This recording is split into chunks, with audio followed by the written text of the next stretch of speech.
এক নম্বর প্রশ্ন, আমাদের মহল্লাগুলোতে মসজিদের ইমামতির যোগ্যতা সম্পন্ন কেউ নেই। আমি অল্প স্বল্প মাদ্রাসায় পড়েছি। ইমাম সম্পর্কে যতটা দেখেছি, ইমাম নির্বাচনের কথা বলা হয়েছে, কিন্তু আমাদের ইমাম নিয়োগ দিতে হয়। এর শরীয়ত সম্মত ব্যাখ্যা আশা করছি। অন্য এলাকা থেকে এনে ইমাম নিয়োগ দিতে হয়, এটা কি মুসলমান হিসেবে ব্যর্থতা নয়?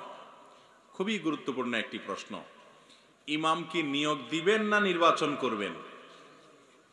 নির্বাচন মানে আবার আমাদের এই গণতান্ত্রিক প্রক্রিয়াতে কয়েকজন ক্যান্ডিডেট হবে, তার মধ্যে একজনকে আপনি নির্বাচন করবেন, সে নির্বাচনের কথা বলা হচ্ছে না। নির্বাচনের মানে হলো আপনি এলাকার কোরআন এবং হাদিস সবচেয়ে ভালো জানে, ভালো শুদ্ধ কেরাতে সালাত আদায় করাতে পারে, পড়তে পারে, এরকম একজন মানুষকে খুঁজে বের করে অফার করবেন যে ভাই আপনি আমাদের মসজিদে ইমামতির দায়িত্বটা নেন। এটা হলো ইমাম মসজিদে নির্ধারণ করার শরিয়া সম্মত পদ্ধতি। আজকাল যেটা হয় সেটাতে গুনাহ হবে না, হয়ে যাবে, অসুবিধা নাই, কিন্তু এটা ইমামতির এই পদের সাথে সম্মানজনক না। যে ইমাম সাহেব আসেন, ইন্টারভিউ দেন, কারা কারা আগ্রহী আছেন। আবার ইন্টারভিউ আলেমরা নিলে একটা কথা, অনেক মসজিদের কমিটির লোকেরা ইন্টারভিউ নেয়, আছে না নাই? যেই কমিটির লোকেরা ইমামতির কিছুই বুঝেন না, ডাইনও বুঝেন না, বামও বুঝেন না, তারাই আবার আলেমদের ইন্টারভিউ নেন, আছে না নাই?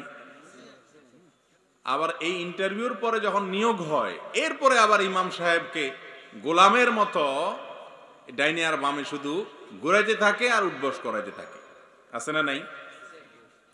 আল্লাহু আকবার। আমি বলি, ইমাম হিসাবে যখন কাউকে ঠিক করে ফেলবেন, নির্ধারণ করে ফেলবেন, এটা হলো আমাদের মহামান্য প্রেসিডেন্টকে নির্ধারণ করার মতো। প্রেসিডেন্টকে নির্ধারণ করার পর তাকে বরখাস্ত করতে হলে সংসদে তার বিরুদ্ধে কি করতে হয়? অনাস্থা প্রকাশ করতে হয়। চাইলেন হুটহাট করে তাকে সরাতে পারেন না, আর তাকে সবাই সম্মান করতে হয়। এটা সাংবিধানিক ভাবে তার প্রাপ্য, এই পদের প্রাপ্য। ইমামকে যখন নির্ধারণ করে ফেলেছেন তখন তিনি আপনার সম্মানের ব্যক্তি। নির্ধারণ করার আগ পর্যন্ত ঠিক আছে, আপনারা কাকে নিবেন না নিবেন সেটা দেখার সুযোগ আছে, কিন্তু ঠিক করে ফেলেছেন, এরপরে শরীয়ত গ্রাহ্য ওজর ছাড়া, ম্যাক্সিমাম মুসল্লিরা তাকে চায় না নানা কারণে, সেটা ছাড়া আপনি তাকে বাদ দেওয়ার সুযোগ নাই এবং তাকে ছোট করার কোনো সুযোগ নাই। নিয়োগ দিছেন আপনি, নিয়োগ দেওয়ার পর থেকে নিয়ে তিনি যা বলবেন সেটা আপনি মানতে বাধ্য। এখন তিনি প্রেসিডেন্টের মতো, তিনি আপনার মাননীয়। কথা কি বুঝাতে পারছি ভাই? তো এই জন্য ইমাম সাহেবের প্রতি অপমান হয়, অসম্মান হয়, এমন কোন কাজ করা ইসলামের শরীয়তের দৃষ্টিকোণ থেকে জায়েজ নাই, গুনাহের কথা। অনেক মসজিদ কর্তৃপক্ষ এই কাজগুলো করেন। আর বাহির থেকে অনেক দূর দূরান্ত থেকে ইমাম নিযুক্ত করা, এটা এলাকাবাসীর জন্য আসলে অপমানের। একটা এলাকাতে একজন মানুষ ইমামতি করার মতো উপযুক্ত নাই, সেটা সে এলাকার মানুষের জন্য লজ্জার। প্রত্যেকটা এলাকার মানুষের উচিত সেখান থেকে কিছু মানুষকে দ্বীনি শিক্ষা দেওয়া। আল্লাহ বলেছেন, ফালাউলা নাফারা মিন কুল্লি ফিরকাতিন তায়ফাতুন লিয়াতাফাক্কাহু ফিদ-দ্বীন। তোমাদের মধ্য থেকে কিছু লোক কেন দ্বীনি ইলম শিক্ষা করে না? সবাই আলেম হওয়া জরুরি না, কিছু মানুষ শিক্ষা করতে হবে, তা না হলে গোটা সমাজ গুমরাহের দিকে চলে যাবে। এজন্য নিয়ম হলো ইমামকে সম্মানজনকভাবে নির্ধারণ করা এবং ইমামকে সম্মান দেয়া। ইমাম মানে নেতা। এখন আমাদের দেশে ইমামরা তো ইমামতি করে না, আমামতি করে। আরবিতে আমামতি এক জিনিস আর ইমামতি আরেক জিনিস। আমাম মানে সামনে যে থাকে, সামনে থাকা, সামনেকে বলা হয় আমাম। আমামতি করা মানে সামনে থাকে বেচারা এদ্দুর, কিন্তু আসল ইমাম হলো পিছের যারা নেতাগোতা আছে তারা, তাদের কথায় সব উঠবোস করে। কথা কি বুঝাতে পারছি? আল্লাহ তাআলা আমাদেরকে ইমামকে সম্মান করার যে বড় মন দরকারের জন্য সেই তৌফিক আমাদেরকে দান করুন। অনেক মসজিদ কমিটির লোকেরা ইমাম সাহেবকে মনে করে অধীনস্থ লোক, নিজের কাজের লোকের মতো, অধীনস্থ লোকের চাকরের মতো মনে করে। আমি বলি, মসজিদে কেউ যদি লক্ষ লক্ষ টাকাও দেয়, এরপর ইমাম সাহেবের বেতন দেওয়া হয় সেই টাকা থেকে, তাহলে ওই টাকা যিনি দান করলেন তিনি দেন নাই, এই টাকা আল্লাহর টাকা, কমিটির লোকেরা শুধুমাত্র ডিস্ট্রিবিউশন করেছেন, দায়িত্বটা পালন করছেন, টাকার মালিক আল্লাহ, কারণ যিনি দান করেছেন তিনি আল্লাহকে দান করেছেন, মালিক আল্লাহ হয়ে গেছে। এখন আল্লাহর তরফ থেকে আল্লাহর ঘরের খেদমতে ব্যয় করতেছেন ওনারা কেউ নিজের টাকা দিচ্ছেন না, এমনকি উনি দান করলেও সেটা নিজের টাকা দিচ্ছেন না, কারণ উনি দান করছেন আল্লাহর কাছে, বিনিময়ে সওয়াব পাচ্ছেন। কথা কি বুঝাতে পারছি? এই দৃষ্টিভঙ্গিতে ইমামের সাথে আচরণ করতে হবে। আবার যোগ্য ইমামও খুঁজে বের করতে হবে যার ভিতরে আল্লাহর ভয় আছে, যিনি কোরআন হাদিসের অনেক নলেজ রাখেন, কেরাত শুদ্ধ করে পড়তে পারেন, এরকম ভালো ইমাম নিয়োগ দিতে হবে। আল্লাহ তাআলা আমাদেরকে তৌফিক দান করুন। এরপরে প্রশ্ন হলো, প্রবল ইচ্ছা থাকার পরেও অনেক গুনাহ নিয়মিত করছি, অনেক ফরজ আমল করি না, কিভাবে সহজে এ থেকে মুক্তি পেতে পারি? ভাইরা আমার, গুনাহ করার যে পরিবেশ, এই পরিবেশ থেকে সরে আসা, এটা হলো গুনাহ থেকে মুক্ত হওয়ার সবচেয়ে কার্যকর উপায়। যেই জায়গা গেলে, যেই পরিবেশে গেলে, যে সার্কেলে গেলে, যেই সমাজে গেলে, যে বন্ধুদের সাথে মিশলে গুনাহ হবে, সেটা থেকে সরে আসতে হবে। এটা হলো পাপের কাজ ছাড়ার সবচেয়ে মোক্ষম উপায়। আপনি যদি হারামের পরিবেশে থাকেন, হারাম থেকে সরতে পারবেন না, এটাই নিয়ম। অতএব হারামের পরিবেশ থেকে সরে আসতে হবে। যুবক ভাইদেরকে বিশেষ করে বলবো, সঙ্গ দোষ এমন একটা জিনিস, খারাপ বন্ধুর পালায় পড়ে আপনি দুনিয়া আখেরাত সবকিছু হারিয়ে ধ্বংসের অতল তলে যেতে পারেন। এবং যত মানুষ নষ্ট হয় সব এই সঙ্গীর দোষেই, সঙ্গ দোষেই নষ্ট হয়।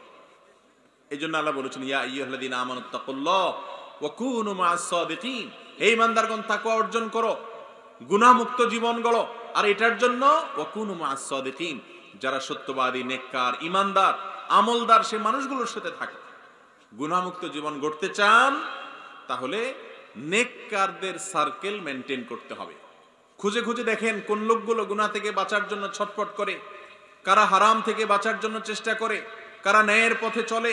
সেই সৎ সঙ্গীদের সার্কেল, তাদেরকে বন্ধু বানাবেন, তাদের সাথে ঘুরবেন, সেই সমাজটাতে তাকে নিজেকে রাখবেন, ইনশাআল্লাহ দেখবেন পাপের কাজ থেকে দূরে আসা অনেক সহজ। এরপরে প্রশ্ন হলো, নামাজরত অবস্থায় বেশিরভাগ সময় পাশের জনের নামাজ হচ্ছে না মনে হয়, তাহলে কি করব? এরকম হয়, পাশের লোক যা কাণ্ড কারখানা করতেছে তাতে তার নামাজ হওয়ার কথা না, কিন্তু সে জানে না, এদিকে নিজে নামাজে আছে। তাহলে এখন কি করব? নিজের নামাজ ছুটা ছেড়ে তাকে সংশোধন করব, নাকি নামাজ শেষে তাকে বুঝাবো, নাকি তারটা সে করুক, আমারটা আমি এত হেডেক নিব না, আমারটা আমি বুঝবো, তারটা সে বুঝবো, কোনটা? উত্তর হলো, যদি আমি দেখি কেউ এমন কোনো কাজ করে যেটাতে নামাজ আসলে নষ্ট হয়ে যায়। অনেক লোক আছে, ধরেন নামাজের মধ্যে সে আপনার এমন চুলকানি হয়েছে, এমন চুলকাইতেছে যে সে নামাজে আছে যেটা বুঝতেছে না, আমলে কাসির হয়ে যাচ্ছে, এটা বোঝা যাচ্ছে না সে নামাজে আছে। তাহলে এত বেশি যদি চুলকাচুলকি করে, এত বেশি যদি সে অন্য কাজ করে, নামাজের মধ্যে নামাজের বাইরের কাজ করে, হালকা একটু চুলকালো সেটা ঠিক আছে, অনেক বেশি যদি করে নামাজ হবে না। তা আপনি কি করবেন? অনেক যুবক আছে, এমনকি মধ্য বয়সের অনেক লোকও আছেন, আজকাল প্যান্টগুলো এত শর্ট হয়েছে, সিস্টেমই এরকম যে নাভির তলায় পড়ে থাকে, উপর দিকে টানলেও আর উঠে না, আটকে যায়। আমি পড়ি নাই, আমার অভিজ্ঞতা নাই, কিন্তু আমি তাদের টানাটানি দেখে বুঝতেছি আর কি, যে বেচারারা অনেক টানাটানি করে, কিন্তু টানাটানি করে উঠাইতে পারে না, ওটা নিচে পড়ে থাকে।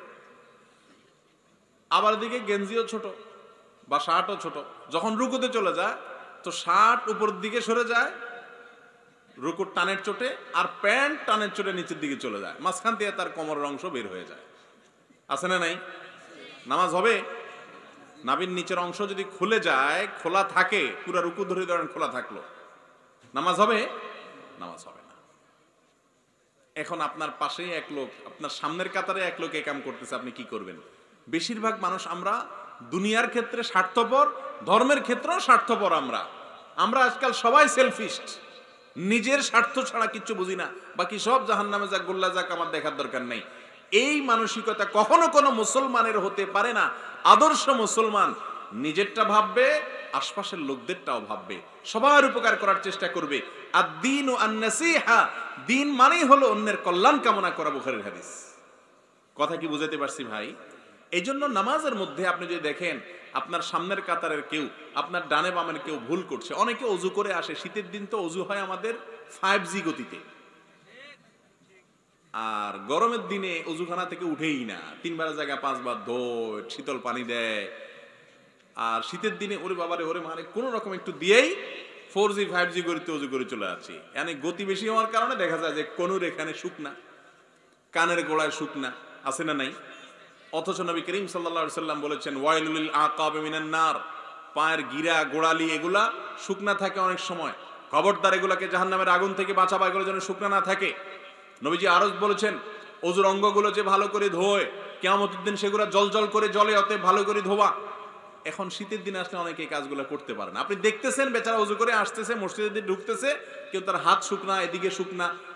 তখন আপনি যদি চিন্তা করেন আমার তো অসুবিধা নেই, তারটা সে বুঝে বেড়াক, এটা কোনো মুসলমানের কাজ হতে পারে না। আপনি তাকে বুঝায় বলতে হবে, বলার স্টাইল হইতে হবে বিনয়ের সাথে, যাতে তিনি ভুল না বুঝেন। উল্টা পাল্টা যদি বলেন যে মিয়া কি অজু করছেন, 14 গোষ্ঠী জীবনে অজু শিখে নাই মনে হয়, তাহলে তো কিল থাপ্পড় চড় ঘুষি 2-4টা খাওয়ার সম্ভাবনা আছে না নাই। পরে আবার বলেন না যে মৌলভী তোমার কথা শুনে আমি মাইদ্দুর খাইছি। উল্টা পাল্টা সিস্টেম কইরা এরপরে মাইদ্দুর খেয়ে আমার দোষ দিবেন না। সুন্দর করে বুঝায় যদি বলেন যে ভাই যদি রাগ না করেন একটা কথা বলি, আপনি যদি অনুমতি দেন, তখন কি বলবে সে বলবে না না অনুমতি দিলাম না, এরকম বলবে? অবশ্যই বলবে হ্যাঁ ভাই বলেন বলেন।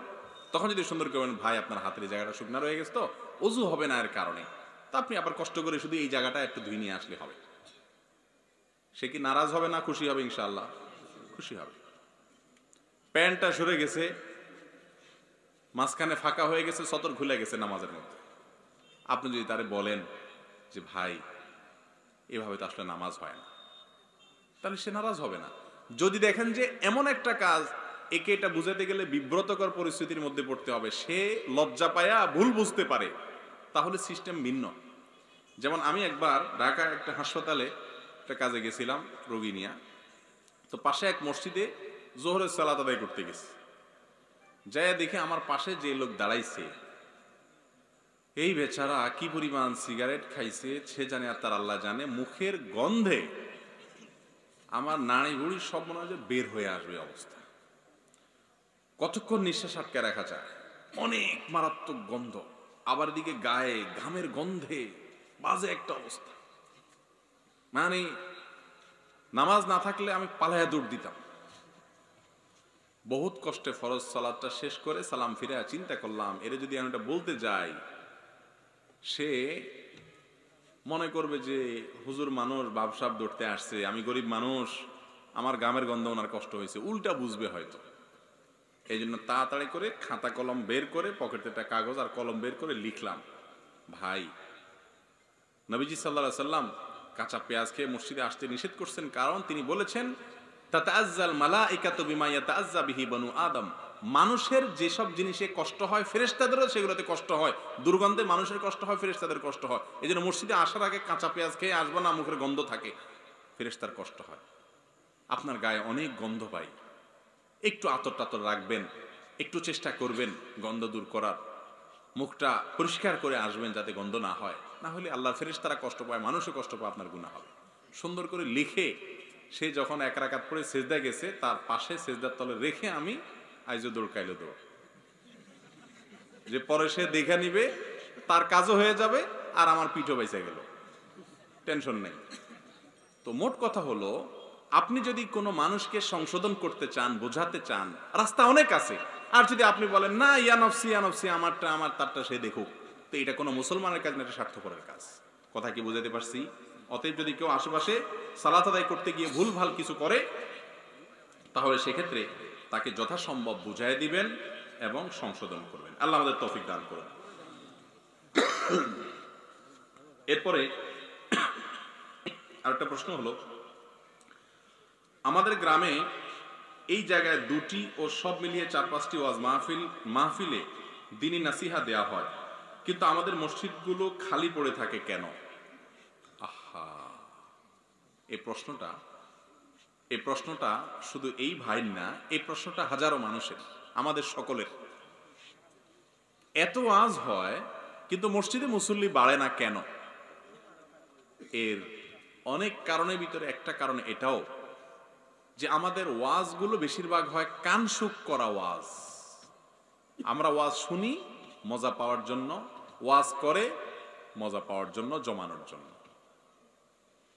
আল্লাহ মাফ করুক, ওয়াজ নসিহত শোনার পর আমি কি পেলাম, বাসায় যাওয়ার সময় আমি আজকে কি শিখলাম, নতুন কি জানলাম, কাল থেকে আমার কাজের ভিতরে কি পরিবর্তন হবে, এটা যদি আপনি ঠিক করতে না পারেন, কাল থেকে যদি আপনার নতুন কোনো কর্মসূচি আপনার জীবনে যুক্ত না হয়, নতুন করে আপনি যদি কোনো কিছুকে ভিন্নভাবে ভাবতে না শিখেন, তাহলে এই ওয়াজ শোনার কোনো মানে হতে পারে না। এই জন্য কানসুক করা ওয়াজ শোনা যাবে না। শুনতে হবে কোরআন এবং হাদিসের আলোকে, যেগুলো দ্বারা আমাদের কোরআন হাদিসের ইলম অর্জন হয়, জ্ঞান অর্জন হয়। আল্লাহ আমাদেরকে তৌফিক দান করুন। সেরকম মাহফিল না হলে ভাই, এসব মাহফিল হাজারো হবে কিন্তু সমাজের মানুষের পরিবর্তন হবে না। অনেক আয়োজকরা আছে, বক্তা দাওয়াত দেওয়ার সময় চিন্তা করে যে হুজুরের সুরটা কেমন, চিল্লাইতে পারে কেমন, তারপরে জমাইতে পারে কেমন, হাসাইতে পারে কেমন। হাসাইটা তো এখন একটা ফেভারিট আইটেম, তাই না? মাহফিলের মধ্যে হুজুর হাসাইতে পারলে মাশাআল্লাহ দারুণ জমাইছে, ওয়াজ করছে। কি ওয়াজ করছে? সকালে যা ছিলাম আগের দিন আজকেও তা। তাহলে এই ওয়াজ শোনার কোনো মানে আছে? আল্লাহ তাআলা আমাদেরকে বোঝার তৌফিক দান করুন। এরপরের প্রশ্ন হলো, আমার স্বামী সাধারণত মসজিদে সালাত আদায় করেন, কিন্তু যেদিন কোনো কারণে ঘরে আদায় করতে হয় তখন ওনাকে শুধুই নামাজ পড়ো বলতে হয় এবং তিনি কিঞ্চিত রেগে যান। আমার করণীয় কি? প্রথম কথা হলো, পুরুষ মানুষ মসজিদে জামাতের সাথে সালাত আদায় করলে যে পরিমাণ মনোযোগ হয়, সালাতের নামাজের যে স্বাদ পাওয়া যায়, বাসায় একাকী পড়লে সেই স্বাদ কখনো পাওয়া যায় না। এই জন্য জামাতে সালাত আদায় না করলে শয়তান অবহেলা করে সেটাকে বিলম্ব করে, দেরি করে।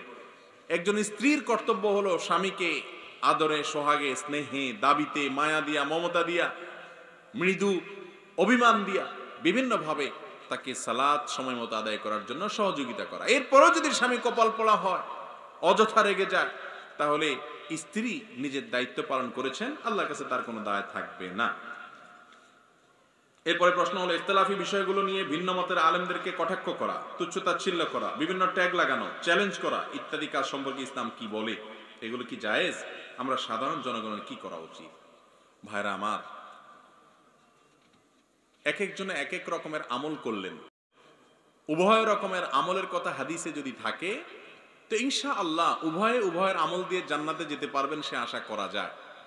কিন্তু অমুকে এটা কেন করলো, অমুকে এটা কেন বললো, অমুকেরটা ভুল, এই সব ইস্যু নিয়ে যদি নিজেরা ঝগড়া করেন, গন্ডগোল করেন, মারামারি করেন, ফাসাদ করেন, একজন অন্যজনকে বাজে মন্তব্য করেন, কটু কথা বলেন, বাজে ট্যাগ দেন, তাহলে মনে রাখবেন এই কাজটার কারণে জাহান্নামে যাওয়া লাগতে পারে। কথা কি বুঝাইতে পারছি? ইসলামে ঝগড়া করার কোনো সুযোগ নাই, অন্তত এই সমস্ত ইস্যু নিয়ে। আজ আমাদেরকে শয়তান এই সমস্ত ইস্যুগুলোতে ব্যস্ত করে রাখছে। আমাদের সবাই মিলে শয়তানের বিরুদ্ধে লড়াই করার কথা। আল্লাহ গোটা কোরআন জুড়ে বিভিন্ন জায়গায় বলেছেন, ইন্নাশ শাইতানা লাকুম আদুউম মুবিন, নিশ্চয়ই শয়তান তোমাদের জন্য সুস্পষ্ট শত্রু। সেই শয়তানকে আমরা শত্রু হিসাবে গ্রহণ করি না। আল্লাহ বলেছেন, তাকে তোমরা শত্রু হিসাবে গ্রহণ করো, ফাত্তাখিযুহু আদুওয়া, শয়তান হিসাবে, শত্রু হিসাবে শয়তানকে জানো। কিন্তু আমরা শয়তান আমাদের বড় শত্রু না। আমাদের বড় শত্রু হলো আমাদের অন্য মুসলমান ভাই, যার সাথে আমার মতের কোনো মিল নাই, কোনো পার্থক্য আছে, তার সাথে আমার শত্রুতা। ইবলিস আমাদের ভাইদের মধ্যে মারামারি লাগাই দিয়া আসল শত্রু যে সে মজা নিচ্ছে এবং আমাদের থেকে সে বেঁচে গিয়ে বরং আমাদেরকে শত্রুতা উদ্ধার করছে। আল্লাহ তাআলা আমাদেরকে বুঝার তৌফিক দান করুন। মনে রাখবেন, ভিন্ন মতের কোনো আলেমকে কটাক্ষ করা, তাচ্ছিল্য করা, ইজতিহাদি এবং গবেষণাগত বিষয় নিয়ে একে অন্যকে গালমন্দ করা, এটা কোনো আলেমের শান হতে পারে না। আমাদের সাধারণ মানুষের কর্তব্য হলো সব ধরনের সীমালঙ্ঘন করা, হঠকারী এবং উগ্র চরমপন্থা অবলম্বনকারী মানুষে যেই হোক তাকে বয়কট করা, তার এই চরিত্রটাকে অন্তত বয়কট করা, এটা আমাদের সকলের কর্তব্য। তাহলে ইনশাআল্লাহ আমাদের সমাজটা সুন্দর হবে। আল্লাহ তাআলা আমাদেরকে মিলে মিশে কোরআন এবং হাদিসের পথে চলার তৌফিক দান করুন। এরপরে প্রশ্ন হলো, ইয়া সালামু বলে কোনো দোয়া আছে কিনা? অনেকে বলে ইয়া সালামু 700 বার খতম করলে রোগ মুক্তি মিলে। কথাটির সত্যতা কতটুকু জানতে চাই। ইয়া সালামু এরকম কোন দোয়া কোরআন হাদিসে শেখানো আছে কিনা? উত্তর হলো সালাম এটা আল্লাহ তাআলার গুণবাচক নামের একটা। আসসালাম এটা আল্লাহ তাআলার গুণবাচক নামের একটা। এখন এই নাম এটা যদি দেখে আল্লাহ এটা দিয়ে যদি আল্লাহকে ডাকে ইয়া সালাম তো কোনো অসুবিধা নেই। আল্লাহকে ডাকলো হে শান্তিদাতা, এ অর্থ দাঁড়াবে, আল্লাহকে অর্থে ডাকলো কেউ, কোনো অসুবিধা নেই। কিন্তু ইয়া সালাম এটা 700 বার পড়তে হবে এরকম কথা কোরআন হাদিসে কোথাও বলা হয়নি। যদি দুনিয়াবি কোনো উদ্দেশ্যে যে এটা বললে এই রোগ থেকে মুক্তি হবে, সুস্থ হবে, এটা দুনিয়াবি বিষয়, এটা করলে অমুক কাজটা হবে দুনিয়াবি কোনো কাজ, তাহলে সেজন্য রুকিয়া হিসাবে এটা পড়াতে কোনো অসুবিধা নেই। কোরআন হাদিসের কোনো দোয়া, আল্লাহর কোনো নাম, এগুলা উল্লেখ করলে, ডাকলে, বললে, পড়লে দুনিয়াবি কোনো উদ্দেশ্য হাসিল হলে এটাকে ঝাড়ফুঁক বলে। এই ঝাড়ফুঁক জায়েজ আছে দুনিয়াবি বিষয়। কিন্তু যদি কেউ বলে এটা এতবার পড়লে এই সওয়াব হবে, ওইটা অতবার পড়লে ওই সওয়াব হবে, তাহলে সেটা কিন্তু জায়েজ নাই। কারণ সওয়াবের বিষয়টা কোরআন হাদিসে আসতে হবে। ওইটা আমি নিজে থেকে আল্লাহ কাকে কি কোনটা পড়লে কত সওয়াব দিবেন আমি নিজে থেকে বলার কোনো অধিকার নাই। এটা আল্লাহ এবং তার রাসূল সাল্লাল্লাহু আলাইহি ওয়াসাল্লাম যদি না বলে থাকেন সেটা মনে করার সুযোগ নাই। সবচেয়ে বড় কথা হলো আল্লাহর গুণবাচক নামগুলো কিন্তু ওইগুলা জপে জপে আমাদের বিভিন্ন স্বার্থ হাসিল, বিভিন্ন কাজ উদ্ধারের জন্য আসে নাই। ওইগুলো আসছে আল্লাহ সম্পর্কে জানার জন্য, যে আল্লাহর বাসির নামের অর্থ কি, আল্লাহর আলিম নামের অর্থ কি, খাবির নামের অর্থ কি, আল্লাহ রাব্বুল আলামিনের এই সমস্ত নামের অর্থ জেনে সেগুলোর প্রতি ঈমান আনা, এটা হলো আমাদের কাজ। দুঃখের বিষয় হলো আমাদের দেশে মানুষ সেগুলোর প্রতি ঈমান আনার চাইতে ওই কোনটা কতবার পড়লে কি লাভ হবে সেই হিসাব নিয়ে ব্যস্ত। আল্লাহর গুণবাচক নামের প্রতি ঈমান আনা এটা ঈমানের গুরুত্বপূর্ণ একটা পার্ট। আল্লাহ তাআলা আমাদেরকে বোঝার তৌফিক দান করুন। এরপরে প্রশ্ন হলো আকিকাতে পশুর মাংস বিলি করলে কি আকিকার সুন্নাত আদায় হবে? আকিকাতে পশুর মাংস বিলি করলে কি আকিকার সুন্নাত আদায় হবে? আকিকার পশুর গোশত কোরবানির পশুর গোশতের মতো, এটা আপনি গরিব দুঃখীকে বিলি করে দিতে পারেন, তাতেও আকিকা হয়ে যাবে। আবার নিজেরা খেতে পারেন, কিছু খেলেন, কিছু দান করলেন, কিছু আত্মীয় স্বজন দিলেন, সেটা আরো ভালো, এটাও করা যাবে, কোনো অসুবিধা নাই। অনেক হাদিসে এসেছে রাসূল সাল্লাল্লাহু আলাইহি ওয়াসাল্লাম দেখেছেন যে মৃত্যুর পর সাহাবীরা জান্নাতে চলে গেছেন। আবার শুনলাম বিচার কার্য পরে জান্নাত জাহান্নাম নির্ধারণ হবে। কথাগুলোর মধ্যে তো একটু বৈপরীত্য দেখা যায়, তাই এটা সঠিক ধারণা জানতে চাই। খুবই গুরুত্বপূর্ণ প্রশ্ন ভাই। রাসূল করিম সাল্লাল্লাহু আলাইহি ওয়াসাল্লাম মেরাজে গিয়ে দেখেছেন কোন সাহাবীর জুতার আওয়াজ জান্নাতে শোনা যাচ্ছে, তিনি আগে জান্নাতে চলে গেছেন। অমুক সাহাবী জান্নাতে চলে গেছেন, অমুককে জাহান্নামে শাস্তি দেওয়া হচ্ছে, নবী সাল্লাল্লাহু আলাইহি ওয়াসাল্লাম দেখেছেন। অথচ আমরা জানি জান্নাত জাহান্নামের ফয়সালা হবে বিচারের মাঠে, বিচারের পরে, তাই না? তাহলে নবী সাল্লাল্লাহু আলাইহি ওয়াসাল্লাম কিভাবে দেখলেন? গুরুত্বপূর্ণ প্রশ্ন। এটার উত্তর হলো আলামুল গায়ব বা অদৃশ্যের জগৎ, যেটা আমাদের এই দৃশ্যমান জগতের বাইরে, জান্নাত জাহান্নাম আখিরাত এগুলো সব অদৃশ্যের জগৎ, যেগুলো আমরা চোখে দেখি না। সেই জগৎগুলো দুনিয়ার জগতের মতো না। জান্নাত জাহান্নাম ইতিমধ্যে সৃষ্টি করা হয়ে গেছে, এটা আহলে সুন্নাত জামাতের আকীদা, এটা কোরআন আয়াত দ্বারা প্রমাণিত। আগে থেকে জান্নাত জাহান্নাম তৈরি আছে, কিন্তু সেখানে কোনো মানুষ প্রবেশ করেছে কিনা? উত্তর হলো কিয়ামতের দিন বিচারের পরে সবাই প্রবেশ করবে। তাহলে নবী সাল্লাল্লাহু আলাইহি ওয়াসাল্লাম কিভাবে দেখলেন? এর উত্তর হলো এই দেখাটা প্রতীকী অর্থে দেখা হতে পারে, যে এই রকম দৃশ্য হবে, আল্লাহ তাআলা সেটা নবী সাল্লাল্লাহু আলাইহি ওয়াসাল্লামকে হয়তো দেখাইছে। কথা কি বুঝাতে পারছি? স্বপ্নের মধ্যে যেরকম আমরা দেখি না, যদিও নবী সাল্লাল্লাহু আলাইহি ওয়াসাল্লামের মেরাজটা স্বপ্নে হয় নাই, সরাসরি হয়েছে, তো আল্লাহ তাআলা তাকে দেখিয়েছেন অদৃশ্যের জগতে। সেটার ধরন কেমন ছিল, সেটার প্রকৃতি কেমন ছিল, সিস্টেমটা কেমন ছিল, এটা একমাত্র আল্লাহ তাআলা ভালো জানেন। আজকাল মেটাভার্স বের হয়েছে, যেখানে আপনার ভার্চুয়ালি একজন আরেকজনের ফ্রেন্ড হলে তার সাথে তার নাকি সাক্ষাৎ করতে পারবে। নানান আপনার বিষয় এমন সহজ হবে যে সরাসরি যেরকম হয় অনলাইনে নাকি সেরকম হবে অনেকটা। তো মেটাভার্সের পরে আরো কত কনভার্স বাইর হয় আল্লাহ জানে। তাহলে অদৃশ্যের জগতে এসব যারা আবিষ্কার করছে, তাদের মাথাগুলোর যিনি সৃষ্টিকর্তা, তিনি আখিরাতে আরো কত কিছু রেখেছেন। জান্নাতে তিনি সাহাবীদেরকে কিভাবে দেখেছেন, এখনো তারা প্রবেশ করেন নাই। এই মেটাভার্স বা এই জাতীয় আরো অনেক কিছু দেখলে বোঝা যায় সেটা আল্লাহর দ্বারা অসম্ভব কোনো কিছু না, একেবারে ইজি। কথা কি বুঝাতে পারছি? তার ধরন কেমন হবে একমাত্র আল্লাহ ভালো জানেন। তবে হাদিস দ্বারা প্রমাণিত হয়েছে, আমরা বিশ্বাস করি যে তিনি দেখেছেন। সেই দেখাটা আপনার কিভাবে হয়েছে এটা কি প্রতীকীভাবে হয়েছে না কাল্পনিকভাবে হয়েছে, নাকি নবী করিম সাল্লাল্লাহু আলাইহি সাল্লামকে ওই মুহূর্তের জন্য আল্লাহ তাআলা তাদের হাজির করে দেখিয়েছেন, আল্লাহ ভালো জানেন। এর পরের প্রশ্ন,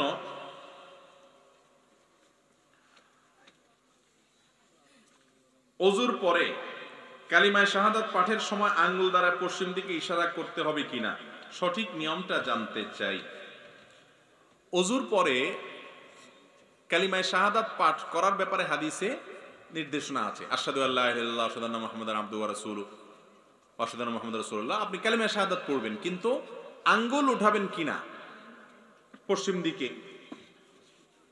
তো এ বিষয়ে কোরআন এবং হাদিসে কোনো বর্ণনা আমার জানা মতে নাই।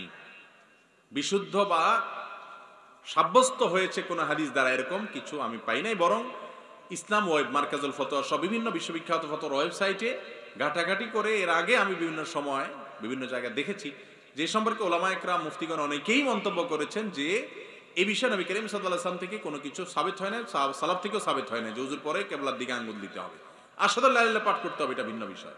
কথা কি বুঝাতে পারছি? এরপরের প্রশ্ন হলো, যদি রুকুতে যাওয়ার সময় মনে হয় সূরা ফাতিহার পর অন্য সূরা পড়া হয়নি, তৎক্ষণাৎ করণীয় কি? সূরা ফাতিহার পর অন্য সূরা যদি না মিলান, হানাফি মাযহাব অনুযায়ী ওয়াজিব তরক হয়েছে, আর ওয়াজিব তরক হয়েছে সেজন্য শেষে সিজদা সাহু দিলে কি হয়ে যাবে? নামাজ হয়ে যাবে। আর সৌদি আরব ওলামায়ে কেরামের মতে এটা ওয়াজিবই না, তবে আমি ওয়াজিব হওয়ার কওলকে তারজিহ এবং প্রাধান্য দেয়াটা পছন্দনীয় মনে করি এবং এটা যুক্তিযুক্ত মনে করি। আমি তারজিহ দেওয়ার কেউ না, কিন্তু এই মতটা আমার কাছে শক্তিশালী মনে হয় দলিলের দিক থেকেও। তো যখন ছুটে যাবে আমরা শেষে সিজদা সাহু করে নিব। এরপরে প্রশ্ন হলো, সালাতে হাত বাঁধা, তাশাহুদে আঙ্গুল নাড়ানো, এগুলো সুন্নাহ আমল, এগুলো নিয়ে ঝগড়া করা কি শরীয়ত সম্মত? মোটেও শরীয়ত সম্মত নয়। এগুলো নিয়ে যারা ঝগড়া করে তারা বেশরীয়তি কাজ করে। কথা কি বুঝাতে পারছি? একটু আগেই সেটার বিষয় বিস্তারিত বলছি, এখন আর বলবো না, যে এই সমস্ত বিষয়গুলো সুন্নাহ আর নফল কাজ বিভিন্ন অপশন আছে, ফোকাহে কেরাম বিভিন্ন মত আছে, এই মতগুলো একটাও ভুয়া মন গড়া ওনারা বলে দেন নাই, বরং প্রত্যেকটা মত মাশহুর যে মাযহাবগুলো আছে, ওলামাদের আকওয়ালগুলো আছে, এগুলো সবগুলো ওনারা কোরআন হাদিসের আলোকে বলেছেন। আপনি একটার উপর আমল করছেন, এই জন্য আরেকজনের সাথে আপনি ঝগড়া করতে পারেন না। ইসলাম ঝগড়া করার কোনো সুযোগ আমাদের জন্য রাখে না, জায়েজ নাই। এগুলো ইসলামের নাম দিয়ে আমরা ঝগড়া করি, কিন্তু আসলে দল পূজা হয়, গ্রুপ পূজা হয়। আমার লোকজন এরকম করে, আমি এই মত পছন্দ করি, আমি এই দলের লোক, এই গ্রুপের লোক, বিধায় আমি এই গ্রুপের জন্য ঝগড়া করি। এটা আল্লাহর জন্য ঝগড়া, এটা আল্লাহ খুশি হয় না। আচ্ছা, এরপরের প্রশ্ন হলো, অনেক বাবারা শুধু ছেলেদেরকে সম্পদের ভাগ দেন, কিন্তু মেয়েদেরকে সম্পদের ভাগ দিতে নারাজ, সেই সব বাবাদেরকে নিয়ে কিছু বলেন। ভাই, অনেক বাবা অনেক মা আছেন এই কাজটা করেন। আমি প্রায় সময় বলি, এদেশে সবাই সুদখোর, সবাই ঘুষখোর, সবাই হারাম উপার্জন এর যে নরমাল পদ্ধতিগুলো ওয়েগুলো আছে সেগুলো দিয়ে হারাম কামাই করে না, কিন্তু এই একটা পথে বেশিরভাগ মানুষ বা বড় অংশের মানুষ দেশের হারাম খায়। উল্লেখযোগ্য একটা অংশের মানুষ হারাম খায় এই পথ দিয়া। কোন পথ দিয়া? আপনি বাবা, আপনার সম্পদে আল্লাহ তাআলা ছেলের অংশ মেয়ের অংশ সব কোরআনে লিখে দিয়েছেন, দিছেন না দেন নাই? আপনি ছেলেকে দিলেন, মেয়েকে দিলেন না, যে মেয়েকে দিলে পরের ঘরে চলে যাবে এই জন্য দিলেন না, বা লামসাম কিছু দিয়া তাদেরকে বিদায় দিলেন, তাহলে সেক্ষেত্রে আপনি বাপ হিসাবে অন্যায় করেছেন। ছেলেকে দিয়েছেন ঠিকই, কিয়ামতের ময়দানে আল্লাহর কাছে জবাবদিহি করতে হবে যে আল্লাহর নির্দেশ কেন পালন করেন নাই। ছেলেদেরকে মেয়েদেরকে জীবদ্দশায় যদি দিতে চান তাহলে সমান হারে দিতে হবে, কম বেশ করতে পারবেন না। হ্যাঁ, একজনের অসুখ হয়েছে তার জন্য একটু বেশি পয়সা খরচ হয়েছে, একজনের পড়ালেখার জন্য খরচ গেছে, একজনের হয়তো কোনোটা খরচ হয়েছে আরেকজনের হয় না, সেটা ভিন্ন বিষয়। কিন্তু গিফট হাদিয়া যখন দিবেন, জমি জমা দিবেন, তখন সমান হারে দিতে হবে। আর আপনার মৃত্যুর পরে কে কত হারে পাবে সে কোরআন হাদিস যে ঠিক করে দিয়েছে, যদি লঙ্ঘন করেন, জীবদ্দশায় ভাগযোগ করে দেন, মেয়েদেরকে কিছু না দেন, তাহলে কবিরা গুনাহ হবে, মনে রাখবেন। এবং আপনি নিজের সম্পদ নিজে দিয়েও গুনাহগার হচ্ছেন। বাংলাদেশে মেয়েদের প্রতি এই অবিচারের পথ বন্ধ করতে হবে, মনে রাখবেন। আপনার সম্পদে আল্লাহ তাআলা যার যে হিস্সা দিতে বলেছেন সেটা মানাটা আপনার কর্তব্যের অংশ। এতে আপনার কি লাভ হবে লস হবে সেই হিসাব আপনার কষা উচিত না। কত বাপ ছেলের নামে সব লেখা দিছে, এরপরে ওই ছেলে বাপের দিকে আর চাইয়াও তাকায় না, আছে না নাই? আল্লাহর জন্য বলছেন লা তাদরুনা আইয়ুহুম আকরাবু লাকুম নাফা, তোমরা জানো না ছেলে মেয়ে কে তোমাদের বাপ সন্তান কে তোমাদের বেশি উপকারে আসবে। এই জন্য আল্লাহ যাকে যতটুকু দিতে বলেছেন তাকে ততটুকু দিয়ে দাও, সেটাই তোমার কর্তব্য। কথাকে বুঝাতে পারছি? আল্লাহ তাআলা আমাদেরকে বুঝার তৌফিক দান করুন। যথেষ্ট আমলদার নয় এমন মসজিদ কমিটির কথা যদি ইমাম সাহেব চলেন তাহলে ইমামের বিষয়ে নামাজ পড়া জায়েজ হবে কিনা? ভাইরে, ইমাম সাহেব বেচারা মসজিদ পরিচালনা কমিটির দিক নির্দেশনাগুলো না মানলে মসজিদে বিশৃঙ্খলা হবে। যদি তারা যুক্তিসঙ্গত দিক নির্দেশনা দেয়, অন্যায় কাজের কথা যদি দাঁড়িয়ালা কমিটির লোকও বলে, ভালো মানুষও বলে, সেটা মানা যাবে না। আর ন্যায় কথা যদি একজন ফাসেক মানুষও বলে তাহলে সেটা মানা যাবে, মানতে হবে। তাহলে ইমাম সাহেব মসজিদ কমিটির কথা শুনে তারা মানুষ ভালো না, এটা বিষয় না। বিষয় হলো ইমাম সাহেব তাদের কথায় কোনো অন্যায় করে কিনা। যদি তাদের কথায় কোনো অন্যায় কাজ করে সেটা দোষণীয়, আর যদি অন্যায় কোনো কিছু না করে তাহলে এটা দোষণীয় না। আমাদের মুশকিল হলো আজকাল যে কোনো জায়গায় দেখা গেল মসজিদ কমিটির সাথে আপনার রেশারেশি আছে, দিলেন একটা প্রশ্ন মৌলবীর হাতে উঠে, মৌলবী দিল গোষ্ঠী উদ্ধার করে, আপনি এবার বললেন দেখছো কমিটি সাইজ করে ফেলছে হুজুরে। এগুলা হলো জেদ মিটানো, খাহেশ মিটানো। ভাই, খাহেশ মিটানোর নাম ইসলাম না। কথা কি বুঝাতে পারছি? শৃঙ্খলা মেনে চলতে হয়। কমিটির লোকেরা দায়িত্বে আছে, তারা যদি ইমাম সাহেবকে অন্যায় কোনো কথা না বলে, বেয়াদবি না করে, মসজিদের কল্যাণে কোনো যুক্তিসঙ্গত ভালো নির্দেশনা দেয়, তাহলে সেটা তামিল করাতে কোনো অসুবিধা নাই। কিন্তু এটা ঠিক যে আল্লাহর ঘরের ইমাম সাহেবকে নির্দেশনা যে লোকগুলো দিবে তাদের মধ্যেও ইমাম সাহেবের সিটা ভোটা ইসলামের আলামত থাকা উচিত। একেবারে সাফান সাফা, পুরা ডাইরেক্ট, একেবারে আপনার কিচ্ছু নাই, পিছলা, আর আমল আখলাক নাই, নামাজও ঠিক মতো পড়ে না, অথচ কমিটির দায়িত্ব নিয়ে বসে আছে। এটা অন্যায়। আল্লাহ কোরআনে বলেছেন মসজিদের যারা দায়িত্ব নিবেন, আল্লাহর ঘরের যারা খেদমত করবেন, সেবা করবেন, কমিটিতে যারা থাকবেন, পরিচালনা যারা করবেন, তাদের গুণ বৈশিষ্ট্য কি থাকবে? আল্লাহ বলেছেন ইন্নামা ইয়ামুরু মাসাজিদাল্লাহি মান আমানা বিল্লাহি ওয়াল ইয়াউমিল আখির। আল্লাহর ঘরকে আবাদ করবে, দেখাশোনা করবে তারা যারা আল্লাহর প্রতি ঈমান আনছে, আখিরাতের প্রতি ঈমান আনছে। ওয়া আকামাস সালাহ ওয়া আতাজ যাকাহ, নামাজ পড়ে 5 ওয়াক্ত, আবার যাকাত আদায় করে বড়লোক হলে। ওয়ালাম ইয়াখশা ইল্লাল্লাহ, আর আল্লাহ ছাড়া কাউকে পরোয়া করে না। এই গুণগুলা যাদের মধ্যে আছে, এই লোকগুলা মসজিদ আবাদ করবে। এখন দেখা যায় মসজিদ কমিটির লোকেরা, তাদের মধ্যে এই গুণগুলো নাই। মসজিদে আল্লাহর নির্দেশে বাইরে কিছু চলবে না, আল্লাহ ছাড়া কাউকে পরোয়া করা চলবে না, ন্যায়টা বলতে হবে, অন্যায়টা বলা যাবে না। এটাই হলো মসজিদ পরিচালনার হকদার। এরপরে প্রশ্ন হলো, নামাজের শুরুতে অনেকে শুধু আল্লাহু আকবার বলেন, নাওয়াইতু আন পড়ে না, এ নিয়ে কিছু বলেন। নবী করিম সাল্লাল্লাহু আলাইহি সাল্লাম বলেছেন তাহরিমুহাত তাকবীর ওয়া তাহলিলুহাত তাসলিম।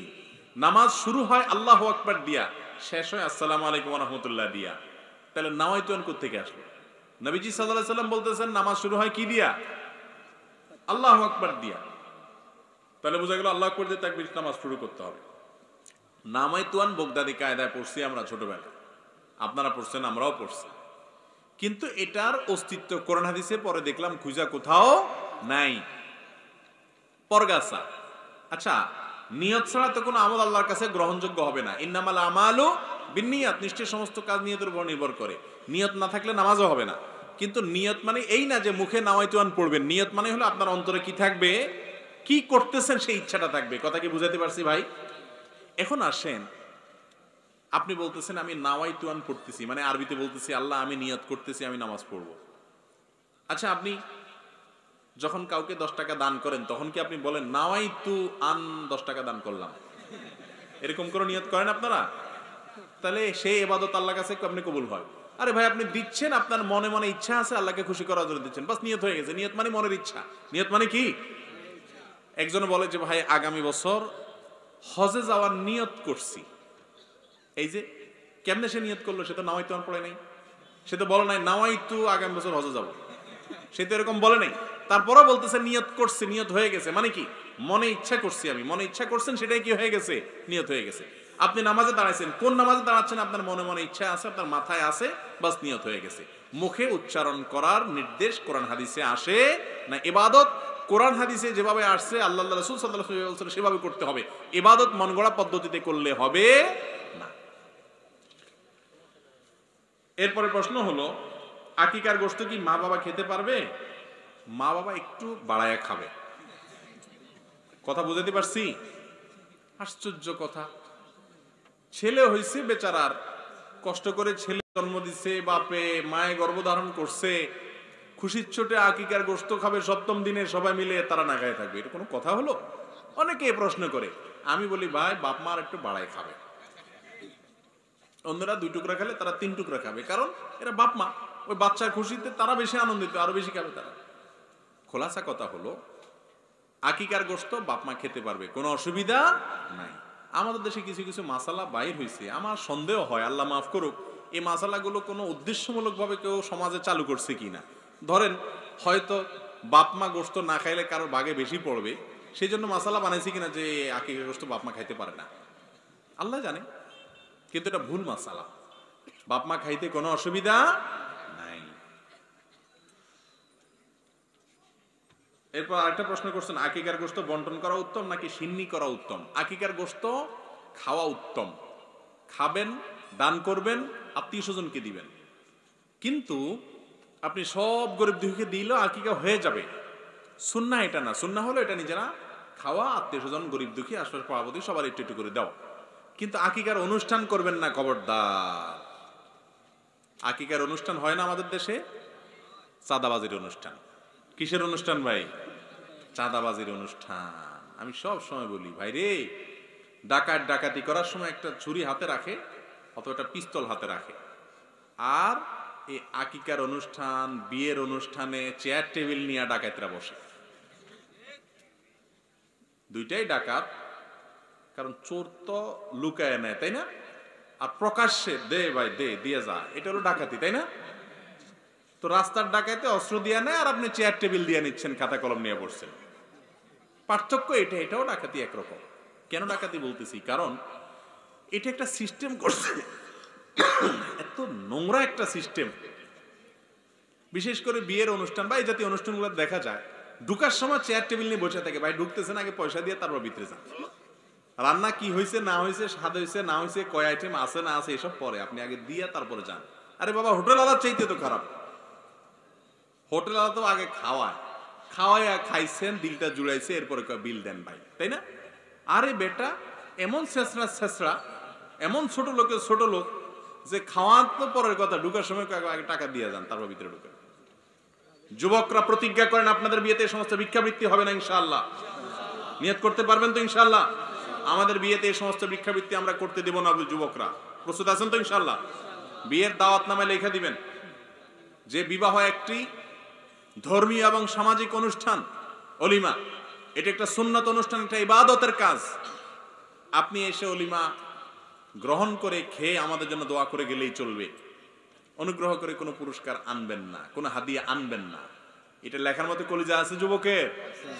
হাদিয়া দিলে আগে পরে বিভিন্ন সময় দেওয়া যায়, কিন্তু ওই মজলিসে চেয়ার টেবিল নিলে বাধ্য হয়ে হাদিয়া দেয়। আমি তো জানি মধ্যবিত্তের অনেক মানুষ আছে যারা বিয়ের কার্ড, আকিকার কার্ড, দাওয়াত কার্ড পাইলে মনটা খারাপ হয়ে যায়। কারণ পরিবারের 3 জন 4 জন মিলে না 500 করে 2000 টাকা খাবে, দিতে হবে ঠিকই 5000। এই অত্যাচার করা জায়েজ আছে? আল্লাহ তাআলা আমাদেরকে বুঝার তৌফিক দান করুন, এগুলো করবেন না। অতএব আকিকার অনুষ্ঠানের নাম দিয়ে অনেক সময় আজকাল যোগ বিয়োগ কষে।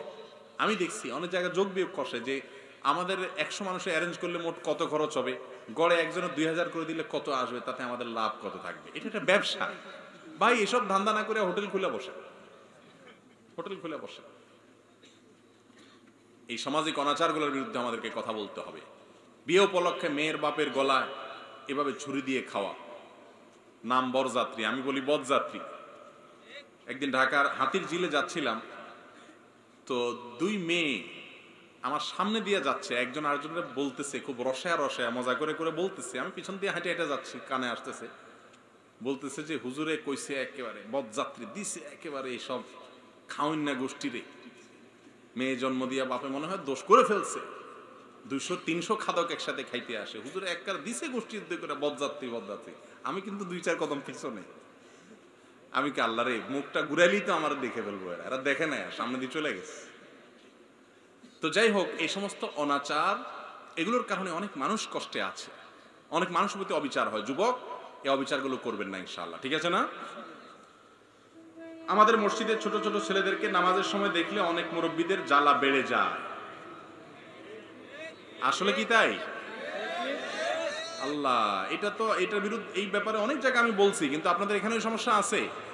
ভাই ভালো করে শুনেন, ছোট ছোট বাচ্চারা মসজিদে আসবে, বিশেষ করে যারা নামাজ বুঝে, একেবারে পিচ্ছি বাচ্চা এসে পেশাব করে দিবে, অন্যদের ডিস্টার্ব করবে, এরকম বাচ্চা মসজিদে আনবেন না। কিন্তু ধরেন 6-7 বছর বয়স হয়ে গেছে, তখন থেকে বাচ্চাকে মসজিদে আনবেন।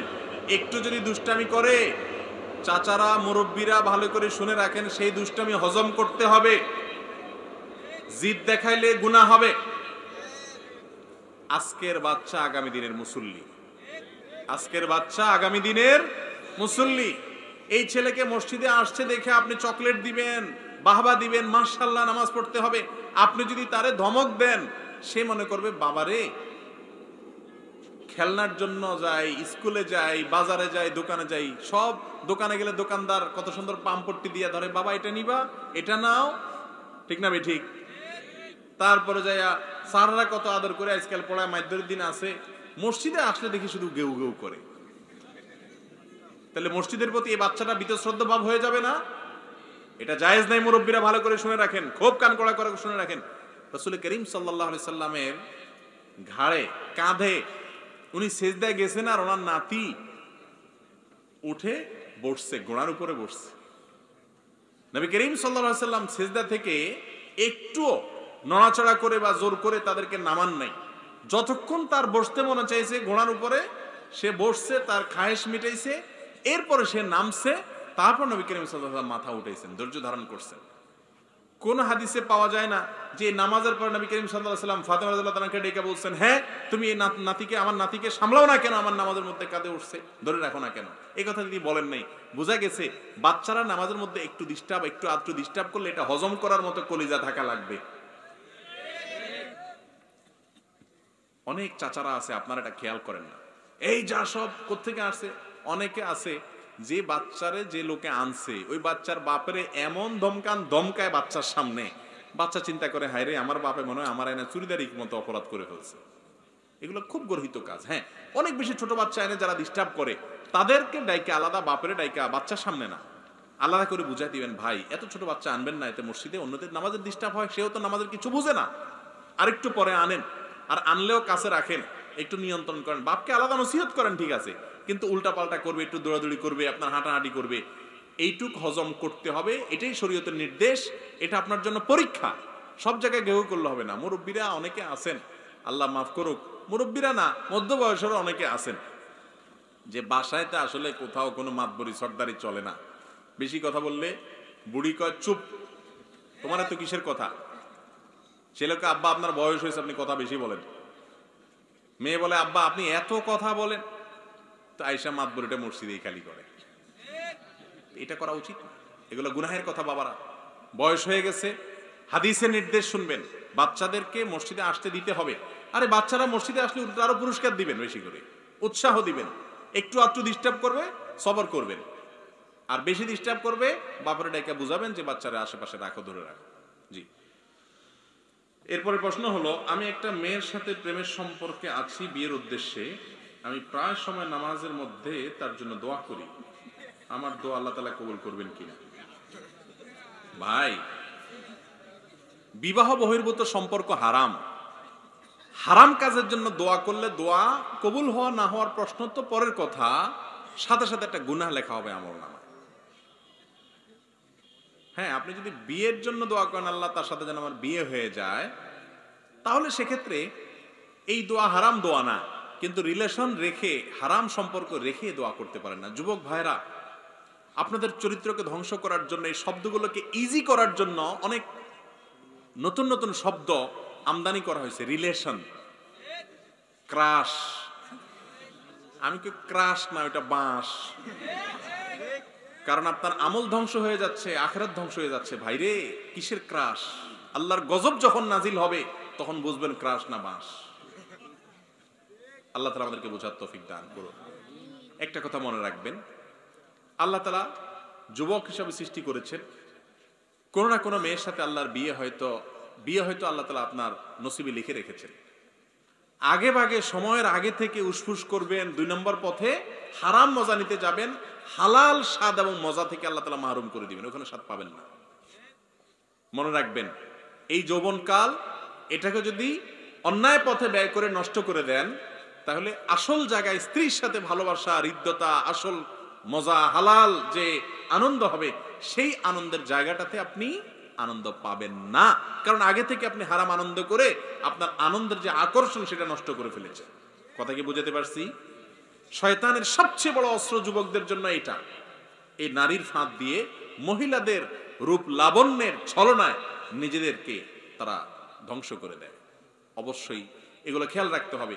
কিসের রিলেশন, কিসের আবার জিএফ বিএফ, এগুলো ধ্বংস করে দেয়। মনে রাখবেন, এগুলো সব স্বার্থের সম্পর্ক। কিসের সম্পর্ক ভাই? স্বার্থের সম্পর্ক। বিশেষ করে সবচেয়ে বেশি ধরা খায় আমাদের মেয়েরা। ছেলেগুলা প্রেমের এক এক চিঠি লেখে, ফেসবুকে মেসেঞ্জারে, এই করে সেই করে, সব বেশিরভাগই আল্লাহ মাফ করুক বদমাইশি, সোজা কথা। ওর দরকার হলো অপকর্ম করা। ও বিয়ে করবে না, নিয়তি নেই। আচ্ছা, প্রশ্ন তো করছে যুবক যে বিয়ের নিয়তি করলে জায়েজ হবে কিনা। ভাই, কোরবানির নিয়তে গরু চুরা করা জায়েজ হবে? নিয়ত কিন্তু ভালো, কোরবানি করবে। আমি কোরবানির নিয়তে ওনার গরুটা ধরে আনা চুরি করে জবাই করে দিলাম, বিসমিল্লাহ আল্লাহু আকবার। পদ্ধতিও সুন্নত তরিকা, নিয়ত খাঁটি, গরুটা ওনার শুধুমাত্র।